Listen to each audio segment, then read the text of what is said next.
So, Bo and Adam, Travis? I was reading about something sort of scary the other day. It involves more of a gray area with malware apps. Gray, you say? Have you guys ever heard of stalkerware? Yeah. Yes. It's what I wear when I'm hunting people. No, it's a type of app that you can use to track people without their necessarily knowing. Oh, I know this one. This is the one that like shows up in your phone as like a calculator, but it's actually recording everything you do. Or reading your texts, what have you. Reading your text, yeah. Right. Correct me if I'm wrong, but, usually you put apps into two categories. Malware, not malware. And then there's that gray zone. And this one seems to be in a gray zone where it was originally all about good intentions, keeping tabs on your kids to make sure they're not getting in trouble, making sure if you have a relative that is suffering from dementia or Alzheimer's that you would be able to know where they were and be able to get help to them as fast as possible. But then this came along, and this is much more nefarious when used the wrong way by people with bad intentions, right? Yeah. If you're dealing with an abusive spouse or an ex-lover who really wants to know where you are, what you're up to, what you're doing, what's going on, this can be pretty terrifying. Well, and also it could be categorized as what the government's now calling killerware, which is that it can really end badly for somebody who is on the victim side of a stalkerware exploit. Right, or even if you're trying to meet with a divorce attorney or set up your own bank account or what have you, it can be terribly invasive. Well, the good news is we do have an article on adamlevin.com about stalkerware and how to protect yourself against it. But yeah, it's something to be worried about and something to be careful about.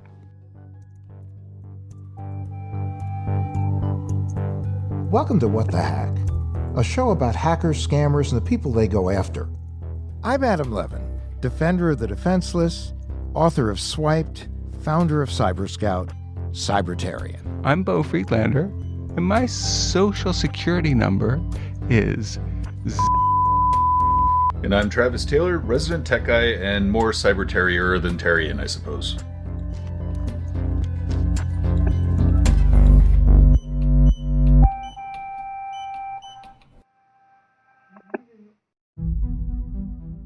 Today on the show, we're continuing our conversation with Axton Betz-Hamilton. So if you haven't heard part one, start there.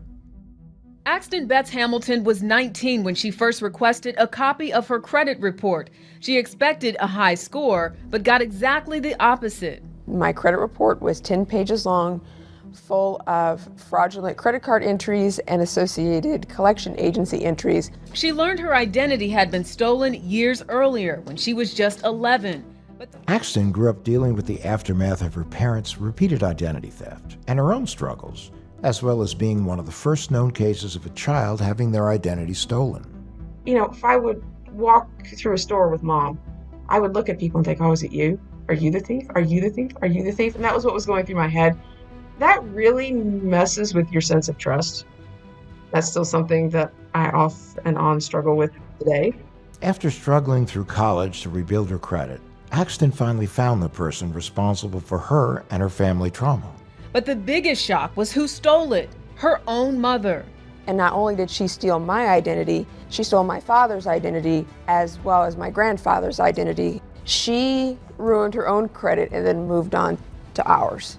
Axton discovered it after her mother had died. All right. Let's do it. Okay. All right. And now we begin. My mom had been diagnosed with leukemia on the very same day that I officially finished my doctoral program. And she passed away from leukemia 6 months later. And 2 weeks after that, my dad called me and he was livid. So this is February 25th of 2013. This date is burned into my brain. And he called me up and he's just yelling at me for running a credit card over the limit in 2001. And I said, what credit card is it? And he told me, and I said, Dad, that was one of the credit cards that was taken out in my name as part of the identity theft. And he said, well, it's in a file box of your mother's, and it's in your file folder with your birth certificate. Whoa. Whoa. Yeah, and so My blood ran cold because I had my birth certificate, the original that was handwritten, and I knew where it was. It was in my house. What birth certificate was this? Huh. And come to find out, it was a certified copy that was issued from the county health department on June 7th of 2000. So it wasn't the original. So that was the credit card and the birth certificate together. I knew then that she was the one and that her identity had never been stolen.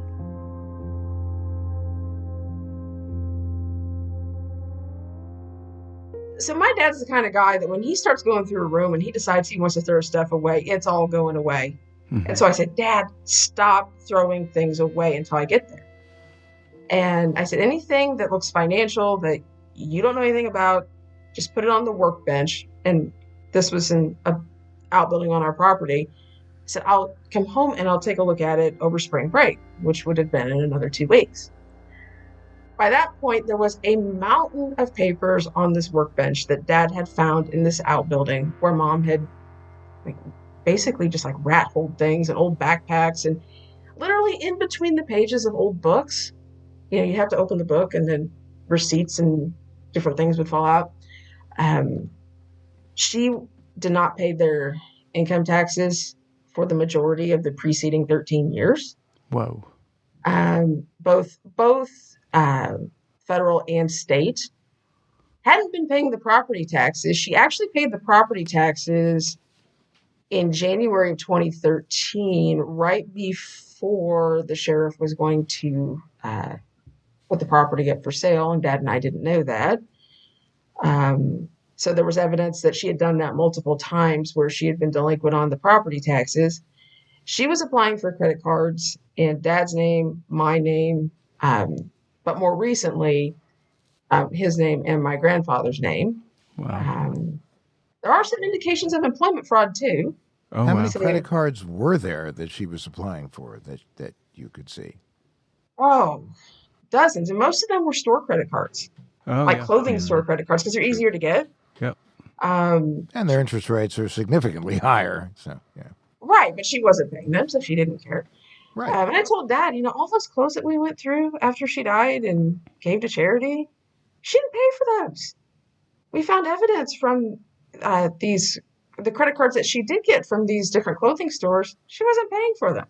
So she was living a parallel weird criminal life among you.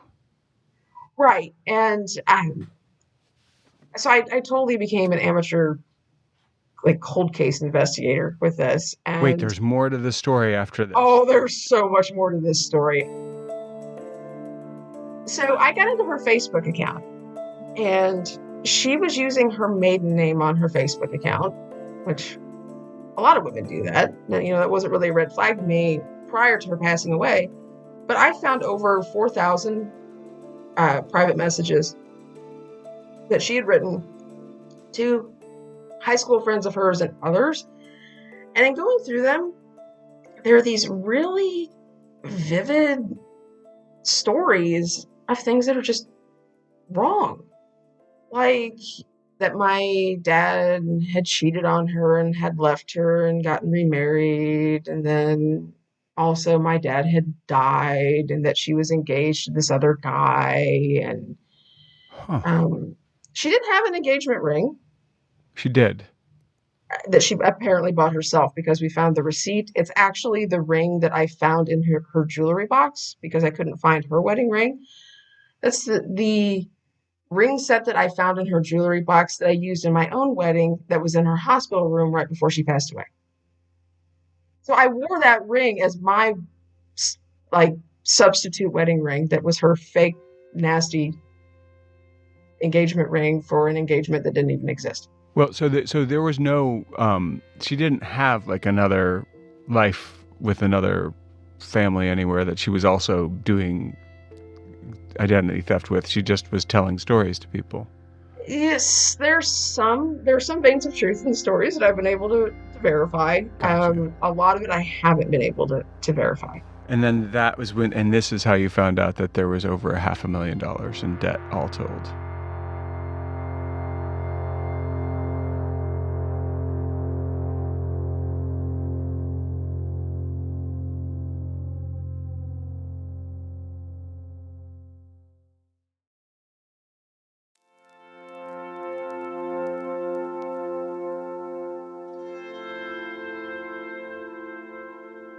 we're gonna need to talk to you, Axton, about what people can do now, young people and not young people alike, to protect themselves from this. And it is, we know, and we talk about it all the time, that these kind of crimes are often perpetrated by the people closest to us because they have the opportunity more so than somebody who's trying to guess at your information or steal it. Axton is absolutely considered a national expert on this.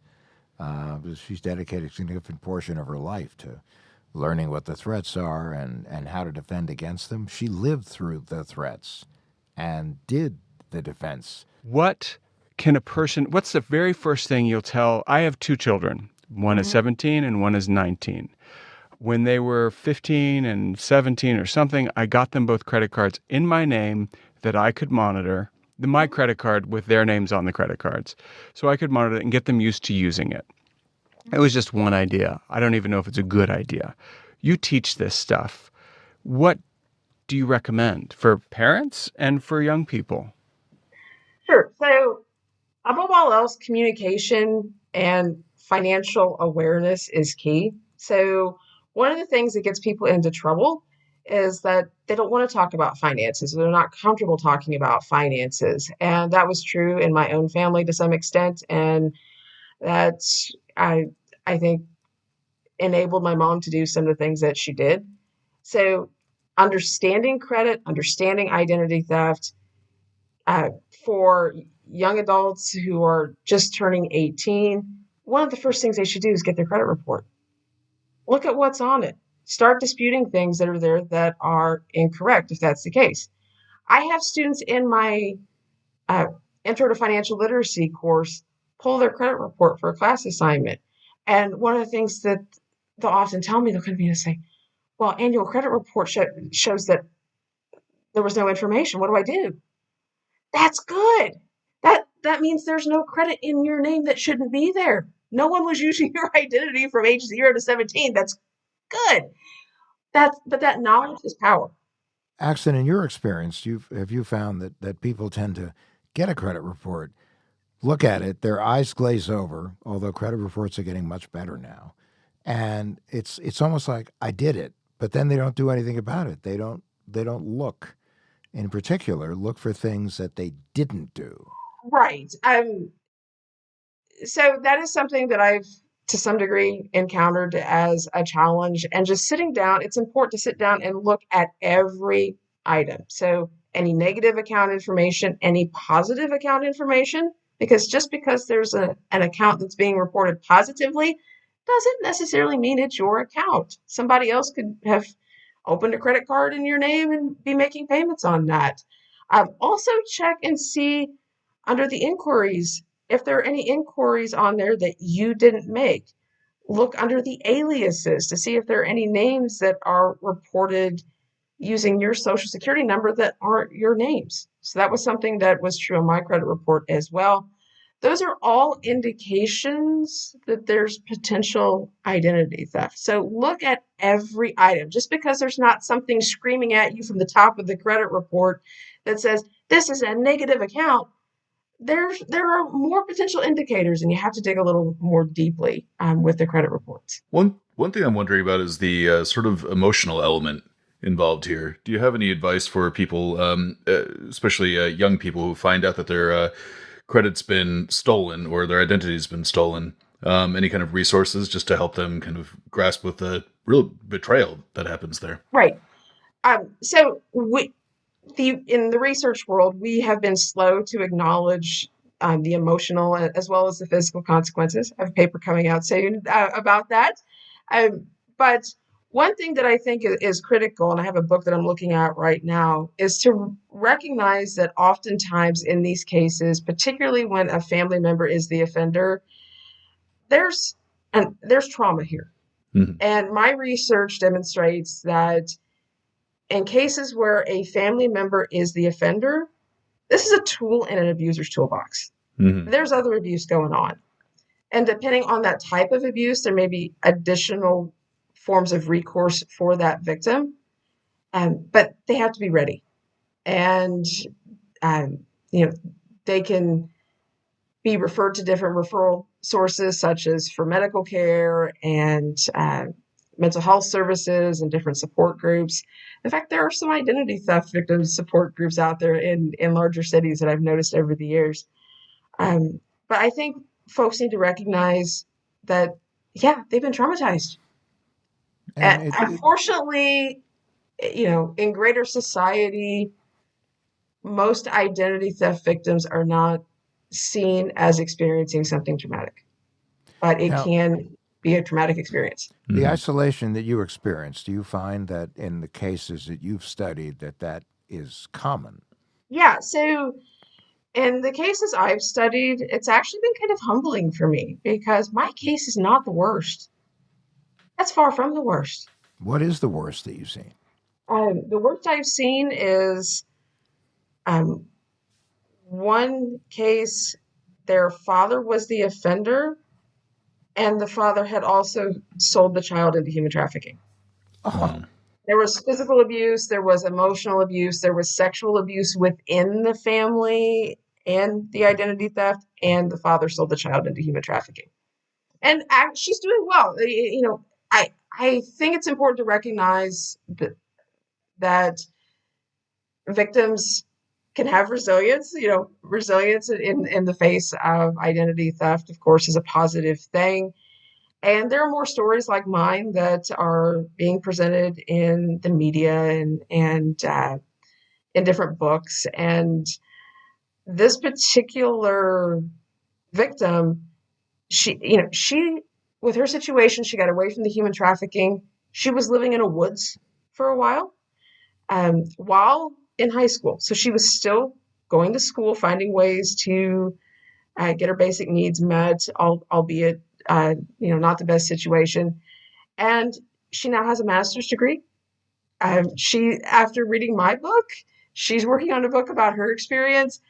So there are some great stories of triumph that emerge from these traumatic situations. But again, we need to acknowledge that identity theft victimization, particularly when a family member is the offender, can be a traumatic experience, and it's not necessarily the only form of abuse that's going on within the family.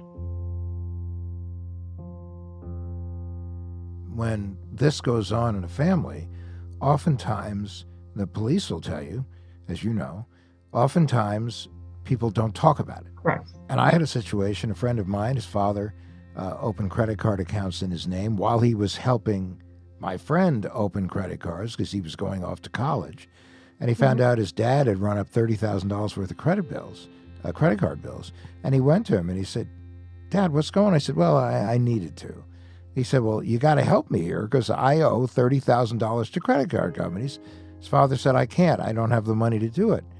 And then he said, "Well, the only other way that I can help myself is I've got to report this." And his dad looked at him and smiled and said, "What are you going to do? I'm your father." Because you have so many people within family units that refuse to rat out their parents, their kids, their siblings. Absolutely. And that's something that I've found to be true just in recruiting participants for my studies. I have lots of victims that reach out to me regarding my book and my story. And we'll talk and I'll say, "Hey, I'm recruiting identity theft victims for this study or that study. Would you like to participate?" They don't want to talk about it. And that's in part because they're afraid that by participating in the research and sharing their story, it's going to create additional conflict in the family above and beyond what's already there as a result of the identity theft. No, I had an aunt who basically, bottom line, she took bankruptcy as opposed to reporting her son when half the family knew that he had stolen her identity and was opening accounts. And it's tragic when that happens. And it goes both ways. Yep. So it's important for people to know about this. Indeed it is. How much have you seen any new trends within identity theft, especially within families, like with how they use technology, for instance? Not really. And I should couch that in that my studies usually have very small sample sizes, so Sure. I interview victims, and really what I've noticed with the offenders is that it's old school. Hmm. They have the social security number, they have the date of birth, they have the mother's maiden name, and that's all they need to do what they want to do with the identity. Right. So it's still all very analog, I guess. Well, I have a question. So, is there a profile? It seems to me that there must be some kind of psychological profile of a family member who would steal the identity of another family member. And whether it's just, like Adam's friend whose dad said, what are you going to turn me in? Which to me seems like something a sociopath would say. So I guess I'm asking, I hate to ask this, but was your mom a sociopath? I think potentially she was. Now, Huh. again, I'm not a licensed clinician, but No, right. But careful. But yeah. I started reading about psychopathy and sociopathy and really antisocial personality disorder, which is what psychopathy and sociopathy are under now in the DSM-5. And my mom had a lot of traits consistent with those diagnostic criteria. Something that I'm noticing in my research, and I do study financial abuse in older adults when a family member is the offender, as well as familial identity theft. And what I'm seeing with regard to offenders is that it's often reported by their victims or concerned family members that, the offender never felt guilty for anything, or they were involved in other criminal activities, or they were very concerned about their image within the community. So there are some consistent traits there. The lack of guilt is one that's very consistent with antisocial personality disorder. Now, again, my studies have small sample sizes. My personal story would be considered anecdotal, but there does seem to be some commonalities and some patterns emerging with regard to offender behaviors. So have you come to peace with your mom after all this? Or it's something that kind of knots you up? So the researcher / amateur cold case investigator would still like to know where all the money went and what it was spent on. I think there are people out there who know that just haven't come forward. Or there are people out there that may know things, but they don't realize they know what they know, kind of thing. Because to my mom's high school class, when I went to her 40th class reunion after she passed away, her classmates told me that it was impossible I was her child because she didn't have any children.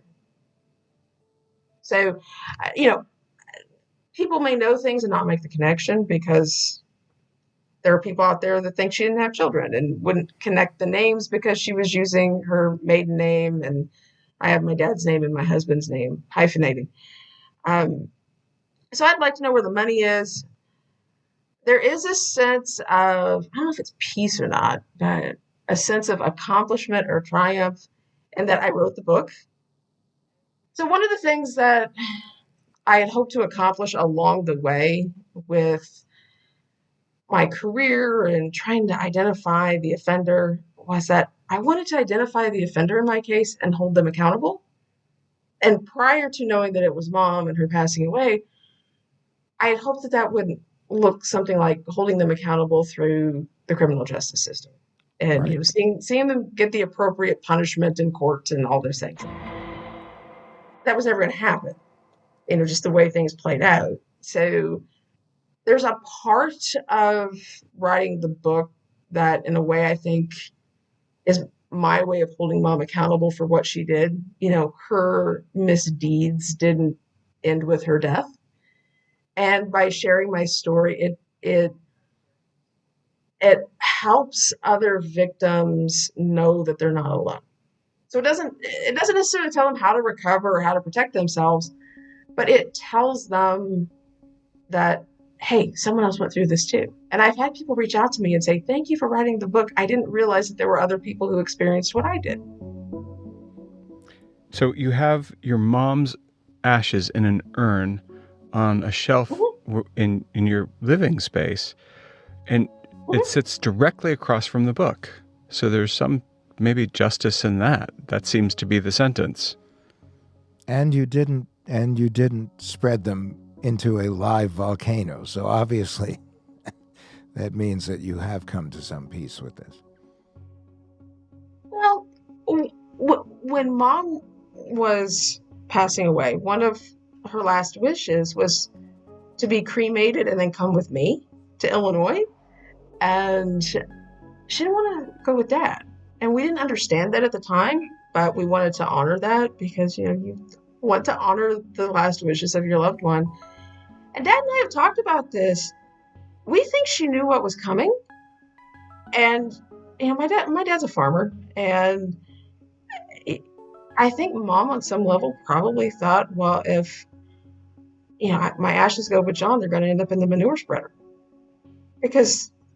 And he probably would have done that, because he was on the verge of losing the house because of the tax issues and just the other things that were coming at him rapid fire.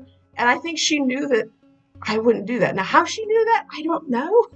But I still haven't spread them anywhere. Like I look out a window and there's a pond there. I can dump them in the pond. I haven't done it. So somehow she knew that I wouldn't do that. I don't know how she knew that. Were you and your mom close when you were growing up? Oh, yeah. We talked every day. Wow.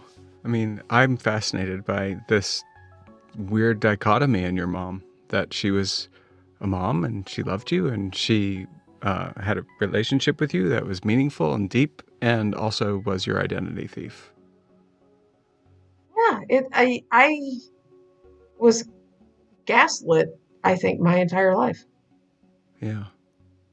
So I'm very hypersensitive to that kind of behavior now. I bet. I'll call that out now.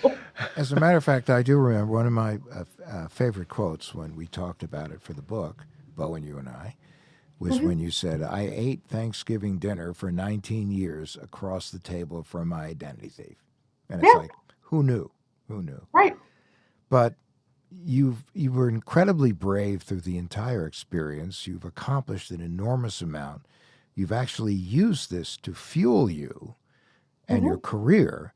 And, this is an example of taking a tragedy, a terribly unfortunate circumstance, and using it as a catalyst, and using it as inspiration, that it's not only never going to happen to you again, but anything you can do to make sure that it doesn't happen to other people, you're going to do. And I just think that's so commendable. And we're so excited to have had you or have you on the show. And we certainly want you to come back.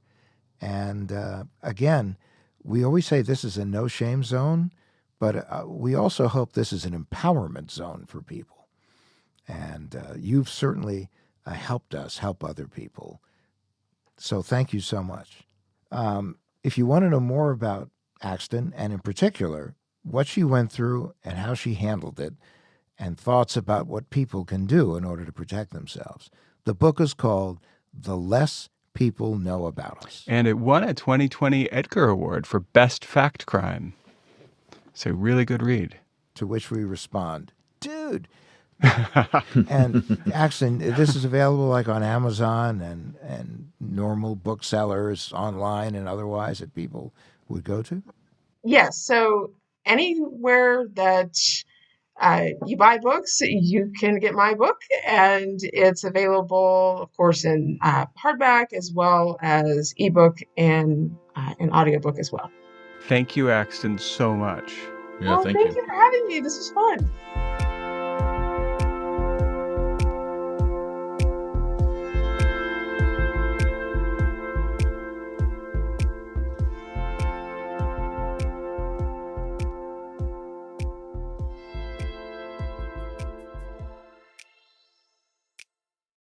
We love our What the Hack guests and their willingness to share their experiences in the shadowy world of cybercrime. But that said, you probably don't want to become our next cautionary tale about all the things that can go really wrong online. These days, you need an internet security solution that can detect and block threats like phishing email and ransomware files before they get to you. ESET Internet Security does just that, and a lot more. ESET Internet Security protects your online banking and payments by providing a special secure browser for financial transactions. It alerts you if someone's trying to access your webcam and keeps you invisible to hackers when you're using public Wi-Fi. Best of all, ESET Internet Security provides anti-phishing technology to block attempts to steal your username and passwords. Because we all know what criminals can do with those. Right now, you can try ESET Internet Security free for 30 days. Head to try.eset.com/hack to claim your free trial.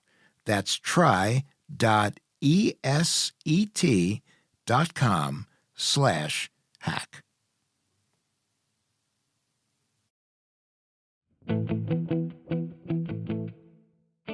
Adam, Bo? how long? We've worked together for 10 years now, right? An eternity. Travis, you and I have worked together for an ungodly amount of time. How long? 20? Yeah, I think 24 years at this Okay, point. 24 years. And I'm only 30, so that's saying And something. Travis was 10 when he started. Wait, I'm just saying, I'm in a position to hack and steal your identities like crazy. I could do it right now. You guys are in a position to steal my identity right now. And the one thing that Axton's story really illustrates for me more than anything else is the way that, gosh, I mean, it's just really cuts to the quick in terms of trust issues. And the fact that she's bounced back and is so resilient is, I think, amazing. I loved her story. No, it's an incredible story. In one sense, it's heartwarming the way she's triumphed. But in another way, it's just a terrible, terrible tragedy. I mean, her mom's ashes are like on the bookshelf with the book about the identity theft. I think it's time to put those ashes in a volcano, perhaps, but that's just my opinion. That's why she got them and not the dad. Anyway. I think it's just really inspiring. I think a lot of people who go through that experience could just walk out of it feeling embittered, and probably rightly so. But to just do what she's done with it, both in terms of her own personal life, but also her career, I think is just a pretty incredible. And as you put it before, just very resilient. Yeah, no, it's pretty amazing. It's about empowerment. I mean, this negative situation empowered her to do great things in her life. So Adam, let's just get this out there in a simple, easy to do way. What do you do if you've been the victim of identity theft? Well, you need to get a police report. You need to check your credit report to see if there's anything on there that looks very strange to you. You need to keep logs and files to make sure that when you're asked, did you do this, you're able to show that you didn't do it and where you were and why. Yep. And the most important thing is you have to really make yourself harder as a target. You have to take a lot of the precautions that we've talked about over the past several weeks. Yeah, it can be a really overwhelming and stressful experience. I think the statistic I've read is that it takes someone on average about 40 hours to go through the whole process of filing and kind of doing all the necessary paperwork there. Yeah, and it involves information and stuff from your life that is you don't really want to share with other people and stuff you don't necessarily want to look at. And so it really does add lots of layers of stress in the process, which is why it's great if you do have a service through your HR department or your insurance company that can help you get some resolution. But it's very important to keep in mind that a significant percentage of identity theft is never reported because it occurs within what they call the familial unit, whether it's family, friends. Yeah. Well, I had a cousin do that to me and it never got reported. I mean, it's true. A lot of it doesn't. You just deal with it in the family and it's done. Thanks everybody for listening this week. And please make my day. Adam, don't beg. Go ahead, beg. Please. Oh, he wants you to rate the show on Apple Podcasts. And it does help people find the show. And also, Adam, you like reading the reviews, don't you? I love reviews. I love it, quoting Stanley Tucci. Okay. That's not Stanley Tucci, though. What's that character's name? His name's Caesar. Oh, Caesar. Oh, God. Let me Rate Adam's ability to remember characters from the Hunger Games, but just get in there and rate the show. It does help people find it, and it helps us get more people involved. We're always looking for victims. If something's happened to you and you want to talk to us about it, get in touch with us through Travis, what is the email? stories@whatthehackpod.com. It's Caesar Flickerman. What the Hack with Adam Levin is a production of Loud Tree Media. It's produced by Andrew Stephen, the man with two first names. You can find us online at loudtreemedia.com and on Instagram, Twitter, and Facebook at Adam K. Levin.